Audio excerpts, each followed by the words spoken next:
Okay, so this is a simplified process on how to attach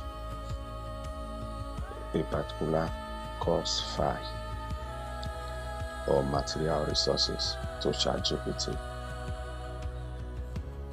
And if you observe the prompt after attaching the file, if you observe the prompt, we specifically ask Chatgpt to use the file that is attached as its only source of answering questions here.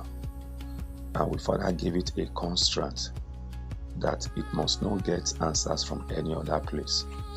So you will observe that Chatgpt responded by telling us that he will make sure you restrict all his answers to the file attached, and should we ask any question that is not in the file, he won't further go elsewhere to get answers for us. He will just tell us the answer to that question is not in the file, which is actually the best thing that we needed. And you will observe that I further asked it a question and we gave, I think, a good answers to it. That is okay, it's all right.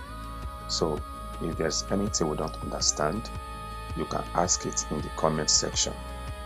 And please, we'll be dropping further guides on a lot of our courses and even the use of AI and other things outside of our courses to make our job easier and every other thing. So ask whatever you want to ask in the comment section. And please do well to follow us so that when we drop updates like this, you'll be able to get it in your FYP. Follow us, and that will also go a long way to encouraging us to continue works like this. Thank you very much.